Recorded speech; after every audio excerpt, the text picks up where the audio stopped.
Hello everyone and welcome. Sit back, relax, make a cup of tea or whatever you like to drink and get ready for new stories from Yellow Cat. Send your own favorite stories in the comments below and maybe they'll be in our new video. So subscribe to the channel if you're not subscribed yet and let's get started. In the first story, I want to talk to the general manager because you don't take back broken product. In the second story, hit a bike and got his comeuppance in the end. In the third story, coworker plans last-minute meeting outside the workday, gets mad when I can't attend, boss and I have to do meeting for them. Coworker gets mad they got in trouble and insults my personal life. In the fourth story, president of HOA didn't realize I am the lawyer and this is my private property. The first story, Karen gets destroyed by Chad manager. So 2 days ago, a lady came up to do a return of a printer and the glass on it was shattered. It was ordered far back, so it's out of policy, but I wanted to give her the benefit of the doubt and see if she just wasn't able to get it for a while, back ordered, etc. While I find the delivery date, the lady gets a bit aggravated and asks, "Is there something wrong with my return?" I say, "Yes ma'am, it's out of policy, but I'll go ask my manager if we can override this for you." I go over to my manager and give her all the info I have and tell her the situation, and she says that since it's out of policy and broken, we can't accept the return, which is what I was expecting. Right after she explains that to me, the lady suddenly appears and asks even more angrily, "Is there something wrong with my return?" Manager: "Yes ma'am, this is out of policy, and since it's broken, we aren't able to accept this." Karen: "Well, I won't accept this." Manager: "Ma'am, I'm sorry, but..." Karen: "Are you kidding me? What is your return policy?" Manager: 15 days. Karen: "What store has a return policy of 15 days? I work in customer service, and I demand you give me a refund for having a confusing policy." Manager: "You work in customer service? Oh, well, then you should know." Karen: "Where does it even say it? How am I supposed to know?" Manager lifts up her receipt that clearly states our return policy and points at it. Karen: "I demand to speak to your manager." Manager: "Ma'am, I am the manager." Karen: "I know how stores work. Let me speak to the head manager of this store." Manager: "Well, she left for the day, but when she's not here, I'm the manager." Karen: "Not good enough. What is her name?" Manager tells her the GM's name. Karen: "Okay, now who is your direct boss and what is the corporate number?" Manager tells her the corporate number. I'm sorry, I'm not able to give out the name of my direct manager, only those within the store. Karen: "What? Well, who are the other store managers?" Manager lists them off. Karen: "I will be reporting you." The Karen then walks back to the CS desk where I go to repackage her printer and return it to her while my manager stays a bit away watching just in case. I repackage the printer up, trying not to speak to her. I'm told in situations like that to stay quiet so it doesn't get more tense and just let the managers handle it. After I'm done, I walk to the other end of the counter to tell one of my coworkers, quietly of course, about the crazy S that just went down when I noticed the Karen following a new hire, who is obviously a new hire as he's not wearing any uniform, into the order pickup area, which is employees only. I start heading back over and hear her demanding the GM's name, which he gives her, then wants her number. I step in and say she has to get out of the order pickup area as it's employees only, and I stop the new hire from giving out the GM's number, saying we can't give out any personal information for her. She gets furious, and then my manager starts heading back over. He tries to insist she didn't want her cell phone number and just the corporate number, but that got shut down since she was already given that information. After that, she ended up finally leaving, but overall, one of the most memorable Karens I've seen at work in my opinion. You know, in my experience, people who try to return old and damaged things are just the angriest people. I mean, I could run a red light, hit a guy's car, it does like 3 or 4 flips, and somehow he's not as angry as the person who brings in a 12-year-old vacuum cleaner when I tell him that, sorry, I can't return it because it's been shattered in 7 different pieces. And no, don't worry, the car crash thing is not from personal experience. The second story, hit a bike, lose your house. Many years ago, in a land a few blocks away, I loved to ride my bicycle, single mother, no car.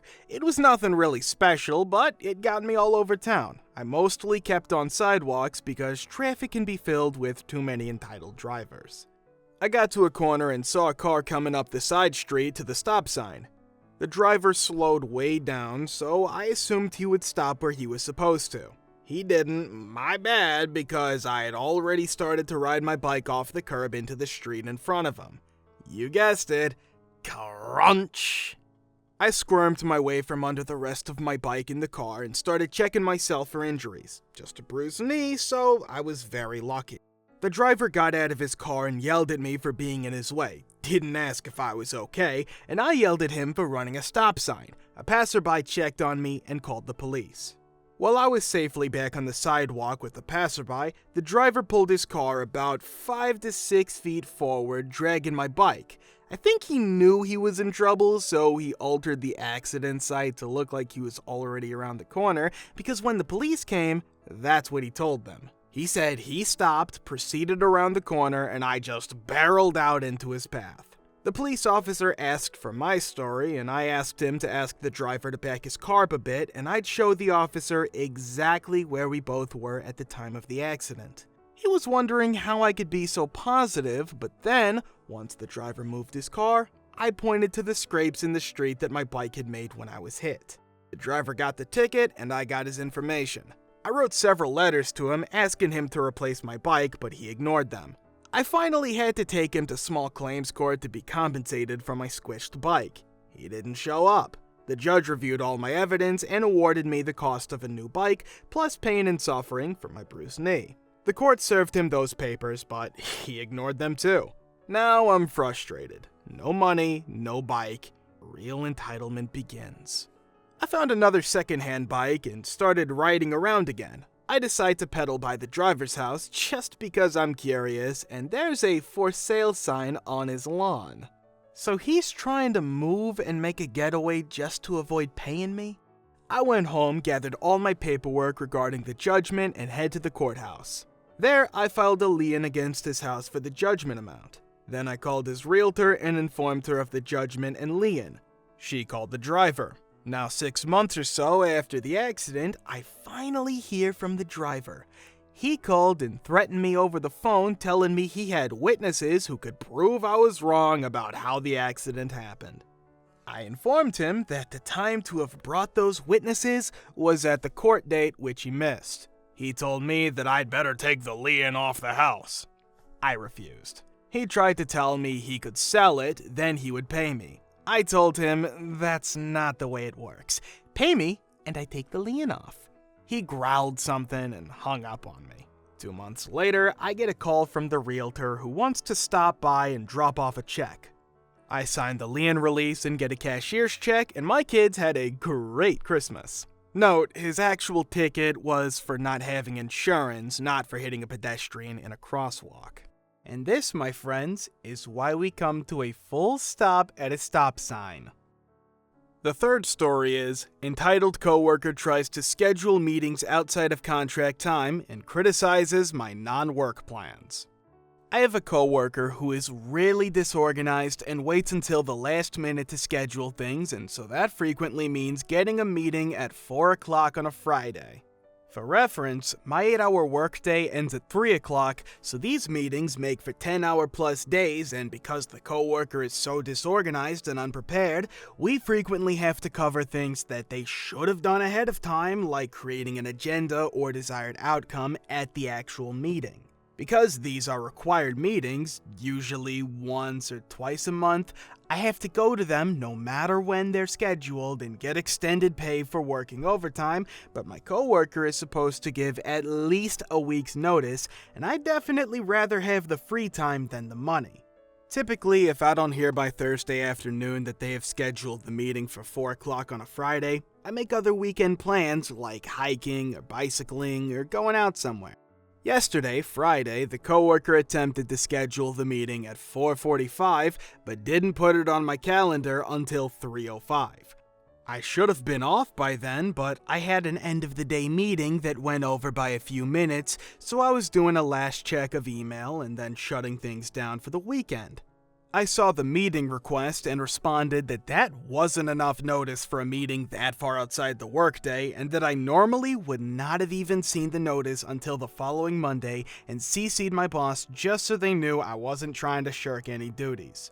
Of course, coworker is upset because they're required to hold the meeting by law, and it's the absolute last day to do it without filing an extension, which they've been told by my boss they're not allowed to do unless there's extenuating circumstances, and they've known about it for 2 months. They just didn't plan for it. My boss calls at 3:10 saying, "Can you please do this now and end at 4:10 and we will address it on Monday?" Fine, I was planning on leaving town, but I can leave a little bit later. Coworker responds to my boss by email and says they're using personal time between 3:10 and 4:45, so they can't hold the meeting until then, and that nothing I'm doing could possibly be important enough that I can't attend the meeting at 4:45. Boss calls coworker. Coworker confessed that their child's birthday party is at 6 that evening and that they have to go try to find a cake and party supplies for the party before the meeting, which is why they can't be available. Boss gets annoyed and says that we, boss and I, will do the meeting now and coworker will have to answer for it on Monday. Boss and I hold meeting, it takes 20 minutes, I'm out of there by 3:45. Coworker sends me a nastygram by text at 10:15 p.m. saying it's my fault they're in trouble and that they have a child, so I should understand that people with children come first and that my activities/hobbies are pathetic and it wouldn't have been that hard for me to just attend the meeting they scheduled and that they'll have to go back and fix everything my boss and I did incorrectly because they like to do it a specific way. My boss had already submitted it. I responded that I hope they enjoyed their child's birthday party and have a good weekend. They respond that they forgot to invite people, so no one came, and thanks for rubbing that in their face. I shouldn't be laughing at that. That's terrible that his kid had to cancel the birthday party, but he forgot to invite people to the party? Are you serious? Oh man, but the thing that I don't get about that is that he missed the meeting to go get supplies for the party and get a cake and everything, but he didn't remember that he didn't send out invitations in the first place. How do you do that? How does that happen? The fourth story is, I'm not even an HOA member. Not worse so much as entertaining. Our HOA these days doesn't do much beyond basic safety stuff like keeping street signs upright and enforcing rules about curb appearance. No statuary or fountains, keep your grass trimmed, that sort of nonsense. And they're pretty tame about that. According to some of my neighbors, they were much more aggressive when the neighborhood was founded 40 or so years ago. Our neighborhood is split in half by a strip of forest, and right in the middle of this strip is a house owned by a guy I will call Jeff. Now, Jeff was a manager at a local park and a real Ron Swanson type. Jeff bought his strip of forest a few years before the subdivision was conceived, and thus, Jeff is not subject to any of the HOA's rules and regulations. However, this was not going to stop the plucky young man who founded our homeowners association. No, he was determined that our neighborhood would follow certain standards. And Jeff was simply not living up to these standards. His yard was overgrown and crawling with local wildlife, and he kept a boat in his driveway. The nerve! Well, the president of the HOA was not having this. He arrived on Jeff's doorstep one day with a packet containing all of the standards the HOA expected its homeowners to live up to. These were such things as no window boxes, no front-facing vegetable gardens, blah blah blah. Jeff looked over the packet, calmly informed the president that he would make a note of the regulations, and shut the door in his face. The first thing that went up was a fence. Not a solid fence, mind you, but a board and rail fence so that you could see what else Jeff was up to. This prompted the first of many letters from the HOA to Jeff. And after he got that letter, he put up a vegetable garden front and center. Another letter arrived, and Jeff started renting out space on his lawn for people to store RVs and boats. Another letter, and Jeff put up window boxes. I don't know exactly how long this went on, but eventually it escalated to the police. As soon as they found out that Jeff was the proper landowner, they laughed in the HOA's face. Then it escalated into a civil suit about property values or whatever, and the judge dismissed the case on similar ground. Nowadays, Jeff is retired and putters around his house day in and day out, filling up hummingbird feeders, replacing light bulbs on the Christmas lights he keeps strung up 365 days a year, run off a huge solar panel planted in his front lawn, naturally, and just generally being an awesome old dude. And our HOA has basically been neutered by the whole ordeal and hesitates to file a complaint against even the most egregious violations.